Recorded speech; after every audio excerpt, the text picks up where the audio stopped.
महाराज जनक के कनिष्ठ भ्राता कुशध्वज सांकाश्यपुरी में रहकर राज्य का प्रबंध किया करते थे।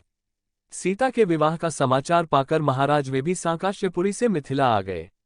अपने अग्रज महाराज जनक तथा गुरु शतानंद जी को प्रणाम करने के पश्चात वे बोले, हे भ्राता, अयोध्यापति पधार चुके हैं, इसलिए अब विवाह संबंधी कार्यों का शुभारंभ कर देना चाहिए। इस पर जनक जी ने शतानंद जी से कहा, हे गुरुवर, भाई कुशध्वज के कहने के अनुसार हमें शुभ रीतियों और विधि विधानों के अनुसार कार्य प्रारंभ करना चाहिए। अतः आप शीघ्र जाकर अयोध्यापति महाराज दशरथ को राजकुमारों सहित आदरपूर्वक यहाँ लिवा लाइए। शतानंद जी जनवासे में महाराज दशरथ के पास पहुंचे और उनसे आदरपूर्वक बोले, महाराजाधिराज, मिथिला नरेश महाराज जनक अपने कनिष्ठ भ्राता कुशध्वज परिजनों एवं समस्त मंत्रियों के साथ आपके दर्शनों के लिए उत्सुक हैं और अपने दरबार में आपकी प्रतीक्षा कर रहे हैं। इसलिए आप अपने मंत्रियों सहित पधार कर उन्हें कृतार्थ कीजिए। राजा जनक का संदेश पाकर राजा दशरथ गुरु वशिष्ठ मंत्रियों एवं राजकुमारों के साथ वहां पहुंचे जहां राजा जनक उनकी प्रतीक्षा कर रहे थे। मिथिलापति ने खड़े होकर उन सब का स्वागत किया और उन्हें बैठने के लिए यथोचित स्थान प्रदान किया। जब सब अपने अपने स्थानों पर विराजमान हो गए तो इक्ष्वाकु वंश के गुरु वशिष्ठ जी ने राजकुमारों का गोत्र पढ़ना प्रारंभ किया, जो इस प्रकार था। आदि रूप स्वयंभू ब्रह्मा जी से मरीचि का जन्म हुआ। मरीचि के पुत्र कश्यप हुए। कश्यप के विवस्वान और विवस्वान के वैवस्वत मनु हुए। वैवस्वत मनु के पुत्र इक्ष्वाकु हुए। इक्ष्वाकु ने अयोध्या को अपनी राजधानी बनाया और इस प्रकार इक्ष्वाकु कुल की स्थापना की। इक्ष्वाकु के पुत्र कुक्षी हुए। कुक्षी के पुत्र का नाम विकुक्षी था।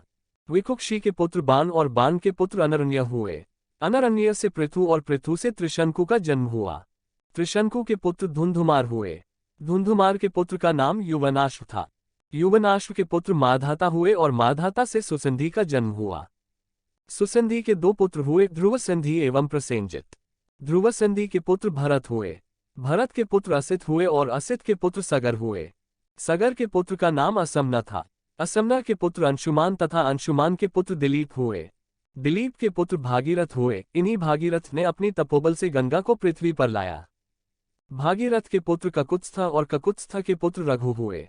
रघु के अत्यंत तेजस्वी और पराक्रमी नरेश होने के कारण उनके बाद इस वंश का नाम रघुवंश हो गया। रघु के पुत्र प्रवृद्ध हुए, जो एक शाप के कारण राक्षस हो गए थे। इनका दूसरा नाम कलमाशपाद था। प्रवृद्ध के पुत्र शनखन और शनखन के पुत्र सुदर्शन हुए।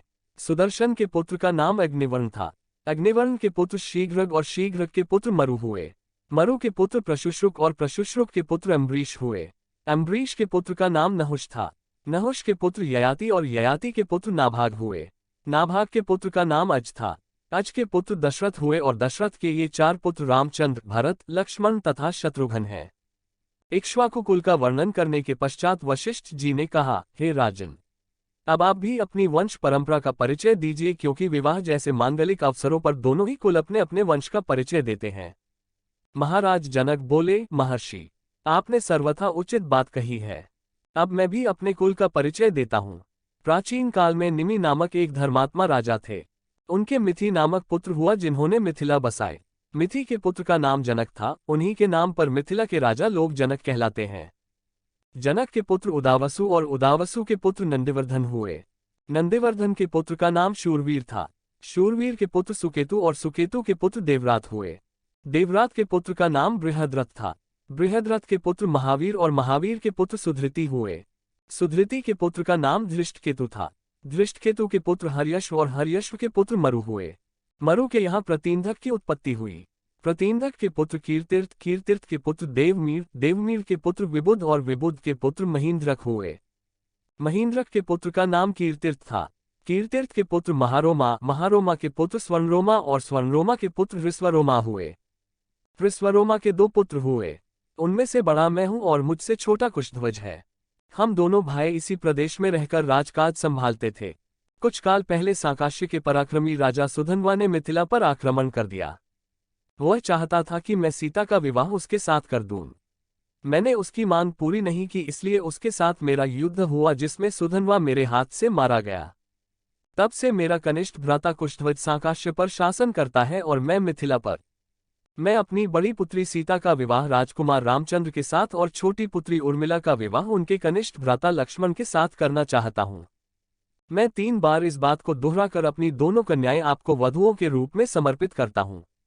फिर वे राजा दशरथ से कहने लगे, हे नृपश्रेष्ठ, अब आप इनसे गोदान कराकर नांदीमुख श्राद्ध का कार्य संपन्न कीजिए। इसके पश्चात लोक प्रचलित पद्धति के अनुसार विवाह का कार्य आरंभ कीजिए। यह अवसर सर्वथा उपयुक्त एवं कल्याणकारी है। आज मघा नक्षत्र है, आज से तीसरे दिन फाल्गुनी नक्षत्र होगा। इससे अधिक उपयुक्त समय विवाह के लिए दूसरा नहीं हो सकता। आप इन दोनों भाइयों के अभ्युदय के लिए गौ, भूमि, स्वर्ण, तिल आदि का दान कराइए। राजा जनक के कथन समाप्त होने पर महामुनि विश्वामित्र बोले, हे राजन, आप और राजा दशरथ दोनों के ही कुल पूर्णतया धर्मप्रायण, कीर्तियुक्त एवं समान है। अतः इन दोनों कुलों में विवाह संबंध सर्वथा उपयुक्त है। सीता और उर्मिला भी राम और लक्ष्मण के सर्वथा उपयुक्त हैं। आपके कनिष्ठ भ्राता कुशध्वज भी आपकी ही भांति धर्मप्रायण एवं प्रतिभासंपन्न है। इनकी भी दो रूपवती, सुंदर एवं विवाह योग्य कन्याएं हैं। हे नरश्रेष्ठ, मैं चाहता हूं उनका भी विवाह महाराज दशरथ के दो योग्य और पराक्रमी पुत्रों भरत और शत्रुघ्न के साथ हो जाए। विश्वामित्र की बात सुनकर जनक बोले, हे मुनिवर, आपके इस आदेश को स्वीकारते हुए मैं अपने कुल को धन्य समझता हूँ। आप भरत और शत्रुघ्न को आज्ञा दीजिए कि वे कुशध्वज की दोनों कन्याओं मांडवी एवं श्रुतकीर्ति को अपनी अपनी पत्नी के रूप में स्वीकार करें। इसके बाद मिथिला नरेश से अनुमति लेकर राजा दशरथ वशिष्ठ जी और विश्वामित्र जी के साथ जनवासे में लौट गए। दूसरे दिन चारों राजकुमारों ने याचकों को 1-1 लाख स्वर्ण मंडित सींगों वाली गौएं दान दी और भी बहुत सारा धन, आभूषण, रत्न आदि ब्राह्मणों को दान दिए। रामायण के सभी भाग सुनने के लिए हमारे चैनल को सब्सक्राइब करें।